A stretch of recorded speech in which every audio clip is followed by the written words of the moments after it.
This is Lisa from Mobile Tech Review, and this is the HTC One A9. Not to be confused with the M9, the M8, or any of the other M's that have come out before. This one is meant to be classy, yet more affordable than the HTC One M series of Android smartphones. And as you can see, it bears more than a slight resemblance to a certain fruity phone. You know what I'm talking about there. And we can get into our discussions with this. HTC said that, well, we did the plastic antenna lines first, but it's the whole design, really. It's the slimness of it, it's the speaker location, it's the way the glass curves. Let's get it out of the way. Okay.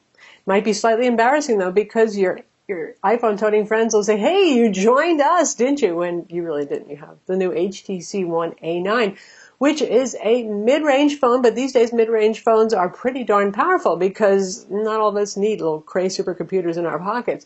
It has a much improved camera. HTC's sore point has been cameras for some time. This one is quite good, and a host of other features. We're going to look at it now. So here it is, the HTC A9, this one right here. I'm being facetious here, but because it looks so much darn like the iPhone 6S that we have right next to it. Obviously, there are subtle differences, round fingerprint scanner versus oblong fingerprint scanner. HTC logo here, no logo there. Both have their earpiece lids up top. Both have the speaker grill at the bottom. Both have aluminum designs with antenna lines going on there. Now, the HTC does something a little bit different here. Now, they have the antenna window over here, the plastic cap up top, so that you have good reception despite all of the metal here. It's also, pretty as it is, very slippery material, more slippery than the iPhone 6S is, and I've had so many, almost drops at accidents with it, that if I owned this phone, I certainly would put a case on it. And I'm not really one of those people who has to put a case on every phone that I own, but it's pretty, but it's slippery. Depending on where you buy it, whether it's unlocked or with a carrier, there's a couple of different color options available for this as well. Now we're looking at the unlocked model that HTC sells direct from their website, and that has a whole lot of LTE bands on it, CDMA and GSM, so it's compatible with AT&T, T-Mobile, and Verizon in the United States, though Verizon support's not coming until December. Probably Verizon has to add it to their network. I'm guessing what the deal is. And there's a separate Sprint model for those of you who have Sprint with a different selection of LTE bands on board. And for those of you who are using T-Mobile, we happen to have a T-Mobile SIM in this right now. Works fine, has band 12, and even supports Wi-Fi calling. Now, when HTC first showed this phone off, they said this is $399, but it turns out that was a price-limited promotion. For pre-orders, it's actually going to be $499, or call it a $500 phone. And depending on your carrier, they may charge more. AT&T tends to mark up phones a bit. They're listing it for $520. Now, Sprint, who usually has a pretty reasonable price tag on their phones, though they're pushing a variety of lease plans and payment plans and stuff like that, they're listing the full retail at $696, which doesn't really make sense. I'm thinking, is that a mistake or something? It's actually more expensive than buying an iPhone or a Samsung Galaxy S6 on Sprint. Go figure. Hopefully that'll change. And T-Mobile doesn't have their pricing up yet. They'll probably be something around $500 is my guess. Now there's a lot of competition in that space for so-called mid-range phones. And like I said, these days mid-range phones are pretty powerful. They have ample RAM, decent CPUs inside, pretty nice cameras, and nice displays. And this one is indeed a nice display. This is an AMOLED display for those of you who like those AMOLED colors. It's vivid, it has high contrast, it's 1920 by 1080 resolution, which is perfectly fine for a 5-inch display. This is a fairly small phone. And you could say that's one of the things that does set this apart from other unlocked phones in this price segment. Most of them are larger, 5.5 inches and up, except for the Nexus 5X that we recently reviewed, which is a 5.2-inch phone, and that one's $379. Fits nicely in the hand. It has, I hate to say it, but the ergonomics of an iPhone, which means it's pretty comfortable. And even though the bezels are pretty narrow on the side, I haven't accidentally done things, which is one of the issues I have with a lot of Android phones that have very small bezels. Top and bottom, obviously pretty darn big bezels, and that's one of the things that does make it look like an iPhone, because most Android phones don't have so much space. Used to be HTC did this because they had their boom sound stereo speakers.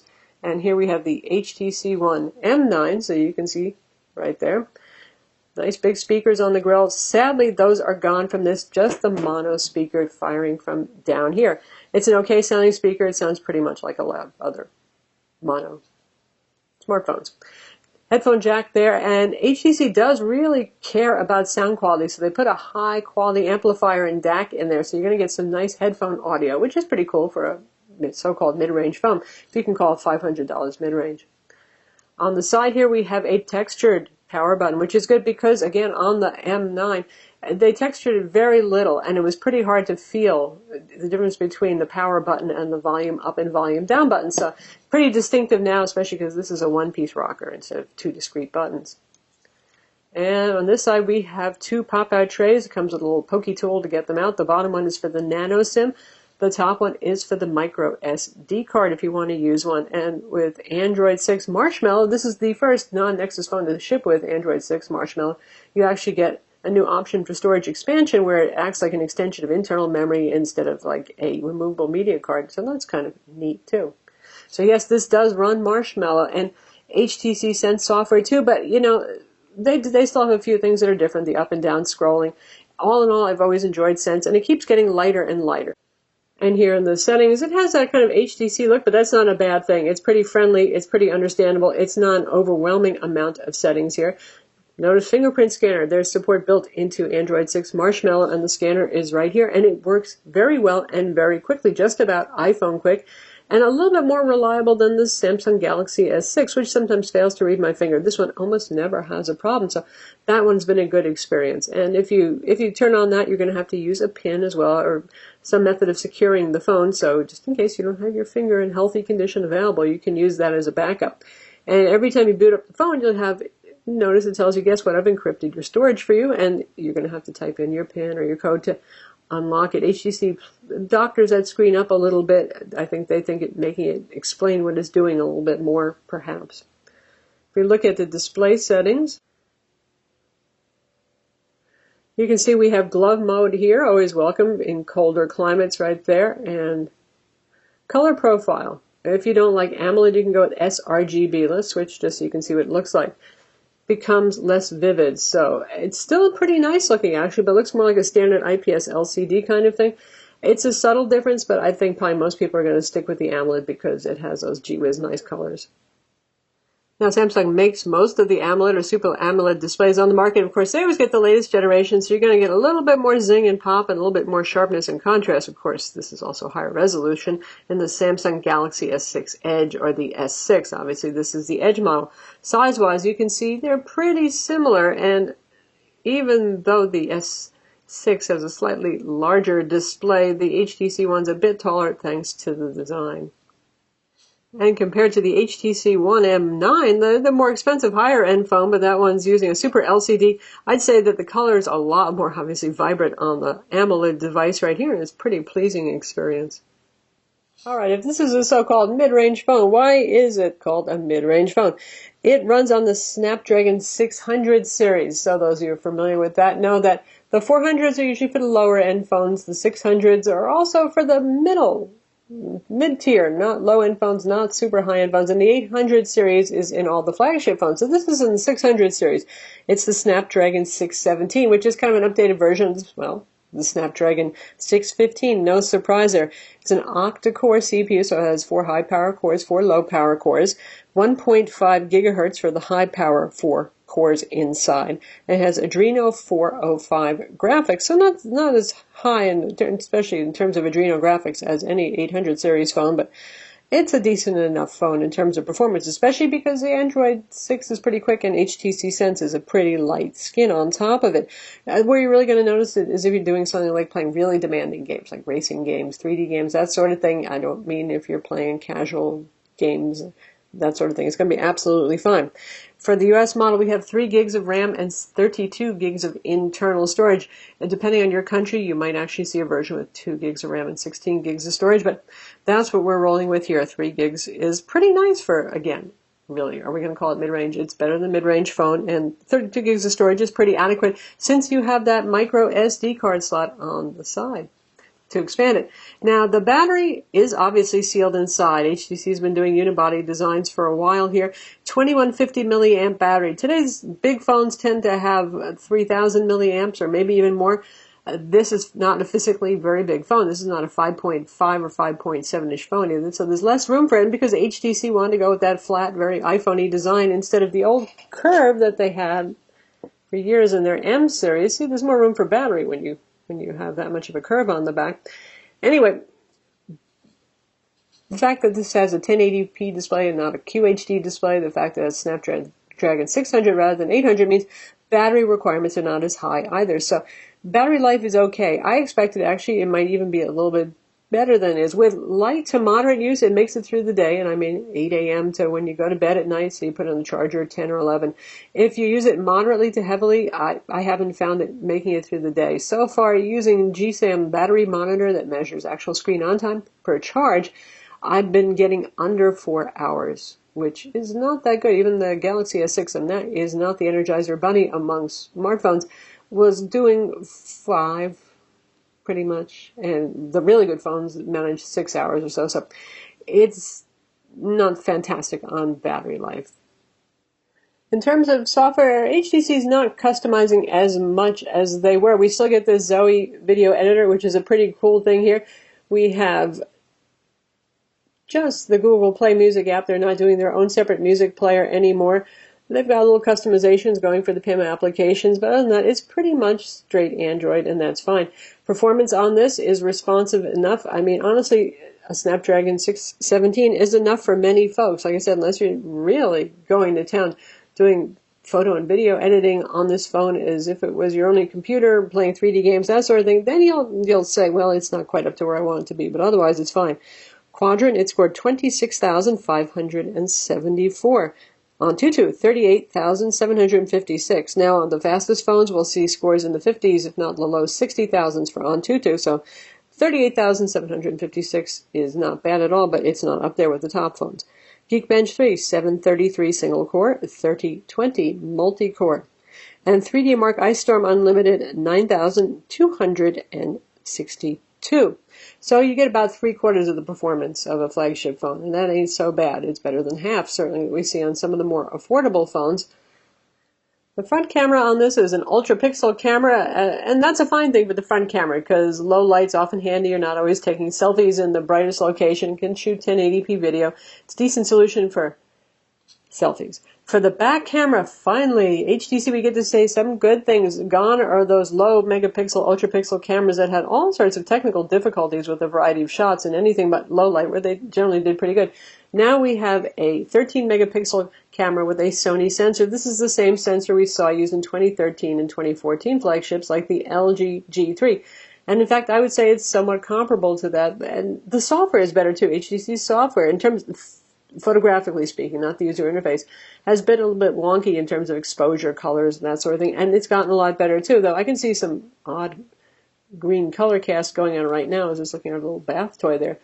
But overall, it's not bad. The UI is pretty intuitive. Controls for flash and switching front and back cameras, photo versus video, your gallery access, and check this out. You've got a couple of different modes here. Camera, panorama, slow motion video, does hyperlapse video as well for impatient people who want to see things happen faster than life. And Pro mode, which tells you rich manual controls and so on. You RAW shooters will like that. And this can output tweaked RAW files. Now, keep in mind that RAW files on camera phones really do show you just how not up to the standards of a digital SLR phone cameras still are. It's going to be a lot of work often to bring up the quality on it. But it's not too bad at all. And rather than show you on the teeny screen here, we're going to splice in some photo and video so you can see what these look like in a bigger picture. It's pretty nice. It's pretty pleasing. Honestly, I think a lot of people would be pretty happy with the camera. In low light, it actually manages to capture some color in detail, but things like it will use the flash, and in dark setting it should, but then it will absolutely white out anything that's white, like our kitty's fur right here. So it's certainly not a flagship level camera, but that's fair because it's not a flagship price either.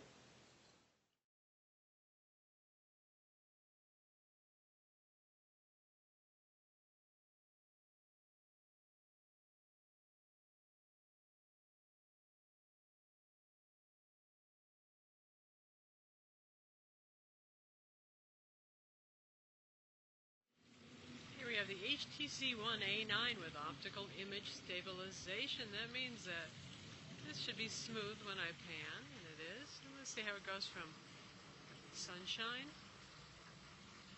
to shade. Not too bad. 1080p is the max video recording quality available here. Now, before we get into a little gaming and let you hear how the speakers sound on this, a couple of other important things to talk about. Call quality on this is quite good. The earpiece volume I didn't find to be particularly loud on it, but other than that, rich, full, natural sounding, definitely nice voice quality. Data speeds were par for the course on T-Mobile and AT&T's networks, the two networks we tested this on, and not unlike any other modern current smartphone that you could buy. So we got 4G LTE on board, all that good stuff, even if it is the unlock model we're testing, which is not offered directly by the carrier again, but sold by HTC, but there are carrier versions if you prefer actually getting, in contract mode with your carrier or payment agreement, whatever it is. Anyway, let's try a little Asphalt 8, a pretty demanding 3D racing game, so you can see how it does when it's stressed a little bit. We'll put our volume at about 50% because it's a pretty noisy game.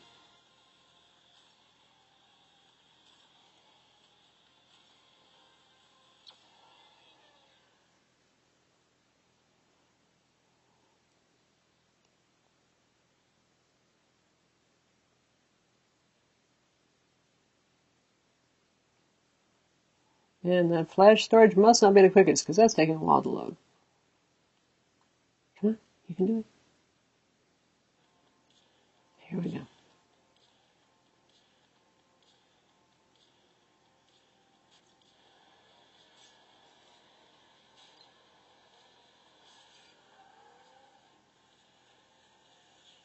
It's looking pretty nice, pretty smooth. Can't say that I feel like I'm losing any particular effects over here. And I am trying to play this sideways, so I will be playing this a little bit goofily. The frame rates aren't always super high, but it's not too bad, actually. Haha, take down. It's definitely playable. I mean, we're still talking a fairly powerful phone here. And the speaker is pretty quiet, too. And my finger is not over the speaker because the speaker is down right there, so I'm not blocking it all. It's just not that loud. Let's max it out for a minute. Wow, that's pretty loud.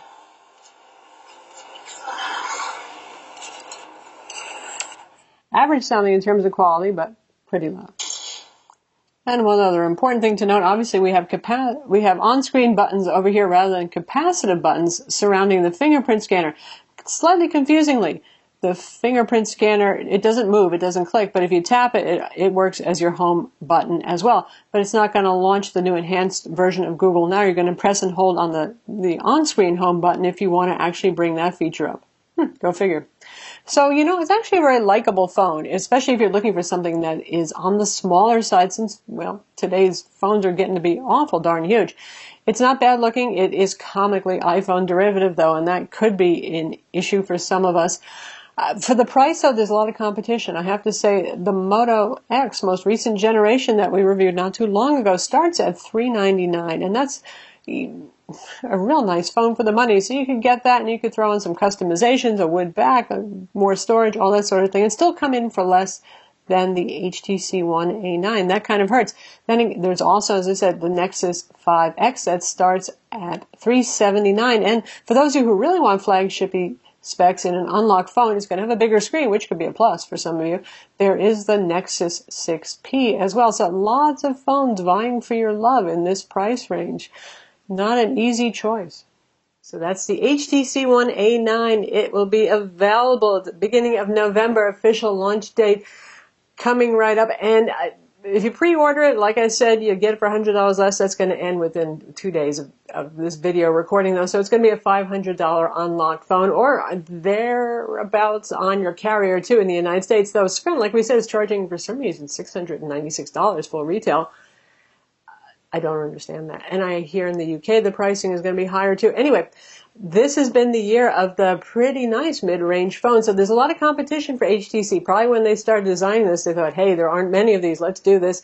And now you've got the new Nexus 5X that we reviewed. You have the 6P. You've got the Moto X, the latest generation. Just really a sweet phone. There's a lot that competes with this. So, Primarily, if you're looking for a small phone that's unlocked, no carrier contract kind of thing, you might be more tempted by this because it is smaller than a lot of those phones. But other than that, it's for $500, it's not the best you could do. Certainly not the worst you could do either, but not a super duper great bargain. I'm Lisa from Mobile Tech Review. Be sure to visit our website for the full written review and hit that like button. And hit that